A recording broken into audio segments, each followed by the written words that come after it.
Iman kepada Qadar dan Qadar. Qadar dan Qadar sering dikenal sebagai ungkapan lain dari kata takdir. Takdir merupakan suatu yang berkaitan dengan kehidupan itu sendiri. Hukum dari takdir bersinggungan dengan sebab dan akibat yang saling mempengaruhi terhadap hasil takdir. Hubungan Qadar dan Qadar juga tidak bisa dipisahkan. Qadar merupakan rencana dan Qadar merupakan perwujudan atau kenyataan yang akan terjadi seperti yang sudah ditetapkan Allah Subhanahu wa Ta'ala.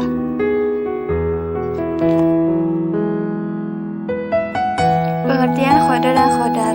Qadar secara bahasa bermakna ketetapan, keputusan, pelaksanaan. Pengertian secara etimologinya menjelaskan bahwa Qadar merupakan suatu ketetapan, keputusan, pelaksanaan atas umat manusia yang telah ditetapkan oleh Allah pada zaman azali. Qadar secara bahasa bermakna sebagai ukuran atau pertimbangan. Secara etimologi menjelaskan bahwa Qadar merupakan suatu ketetapan Allah berdasarkan ukuran pada setiap diri umat manusia sesuai kehendaknya pada zaman azali.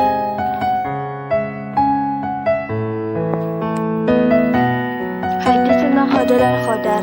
Yang pertama, diriwayatkan dalam hadis riwayat Bukhari dan Muslim, Rasulullah SAW bersabda, sesungguhnya seseorang diciptakan dari perut ibunya selama 40 hari dalam bentuk nutfah, 40 hari menjadi segumpal darah, 40 hari menjadi segumpal daging. Kemudian Allah mengutus malaikat untuk meniup ruh di dalamnya dan menuliskan 4 ketentuan, yaitu tentang rezeki, ajal, amal, dan jalan kehidupan, sengsara atau bahagia.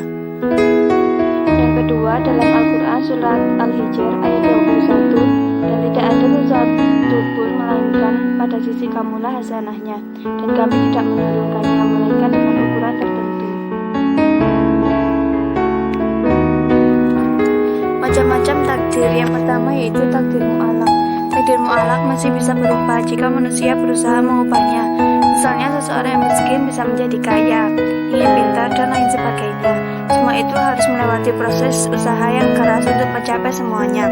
Allah Subhanahu wa Ta'ala dalam Al-Quran surat Ar-Ra'd ayat 11 berfirman, sesungguhnya Allah tidak akan mengubah keadaan sesuatu kaum hingga mereka mengubah keadaan yang ada pada diri mereka sendiri.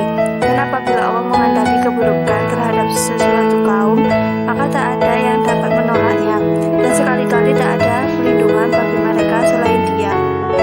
Yang kedua yaitu takdir mubram. Takdir mubram adalah takdir yang tidak bisa diubah oleh manusia meskipun ikhtiar dan tawakal kepada Allah. Contohnya seperti kematian dan jodoh. Semua itu sudah ditetapkan oleh Allah Subhanahu wa Ta'ala. Allah Subhanahu wa Ta'ala berfirman dalam surat Al-A'raf ayat 34. Dan tiap-tiap umat memiliki, maka apabila telah datang waktunya mereka tidak dapat mengundurnya, karena sesaat pun dan tidak dapat pula melanjutkannya. Kaitan antara beriman kepada Qadar dan Qadar Allah Subhanahu wa Ta'ala dengan sikap optimis, berikhtiar, dan bertawakal. Yang pertama yaitu optimis. Optimis adalah bahan keyakinan atas segala sesuatu dari segi yang baik dan menyenangkan, dan kita selalu mempunyai harapan baik dan segala hal. Contoh kisah dari optimis, misalkan ketika Umar bin Khattab akan berkunjung ke negeri Syam, Syrian dan Palestina sekarang, beliau mendengar berita bahwa di sana sedang terjadi wabah penyakit, sehingga beliau membatalkan rencananya tersebut. Kemudian seseorang bertanya, apakah Anda lari atau menghindari dari takdir Allah? Umar serta-merta menjawab, saya lari untuk menghindari dari takdir Allah Subhanahu wa Ta'ala kepada takdirnya yang mana. Yang kedua yaitu ikhtiar. Ikhtiar adalah berusaha dengan sungguh-sungguh dan sepenuh hati dalam menggapai cita-cita dan tujuan. Hadis terkait ikhtiar. Yang pertama yaitu Quran surat Al-Anbiya surat 21 ayat 90 yang artinya, sungguh mereka adalah orang-orang yang selalu bersegera dalam mengerjakan perbuatan-perbuatan baik. Yang kedua yaitu Quran surat Al-Mu'minun surat 23 ayat 60. Allah Subhanahu wa Ta'ala berfirman, mereka itu bersegera untuk mendapatkan kebaikan-kebaikan, dan mereka lah orang-orang yang bersegera memperolehnya. Yang ketiga, Rasulullah SAW bersabda, bersegeralah melakukan aktivitas kebajikan sebelum dihadapkan oleh 7 penghalang.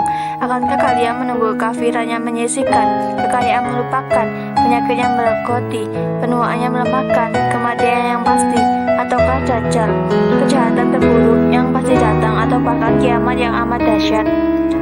Hadis riwayat At-Tirmizi. Yang ketiga yaitu doa.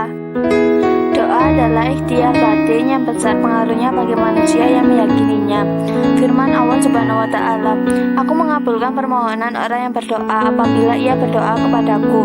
Quran surat Al-Baqarah surat 2 ayat 186. Yang keempat yaitu tawakal. Tawakal adalah menyerahkan segala urusan dan hasil ikhtiarnya kepada Allah Subhanahu wa taala. Dasar pengertian tawakal diambil diantaranya dari sebuah hadis yang diriwayatkan oleh Imam Ibnu Hibban dan Imam Al-Hakim dari Ja'far bin Amr bin Umayyah dari ayahnya radhiyallahu anhu. Ia berkata, seseorang berkata kepada Nabi Shallallahu Alaihi Wasallam, "Aku melepaskan untaku dan lalu aku bertawakal." Nabi Shallallahu Alaihi Wasallam bersabda, "Ikatlah kemudian bertawakallah." Yang kedua yaitu firman Allah Subhanahu Wa Taala, "Kemudian apabila kamu telah membulatkan tekad, maka bertawakallah kepada Allah Subhanahu Wa Taala. Sesungguhnya Allah Subhanahu Wa Taala menyukai orang-orang yang bertawakal kepadanya." Quran surat Ali Imran surat 3 ayat 159. Hikmah kepada qada dan qadar. Yang pertama yaitu selalu bersyukur atas nikmat yang diberikan Allah Subhanahu wa taala serta percaya bahwa takdir Allah merupakan ketetapan yang terbaik bagi seluruh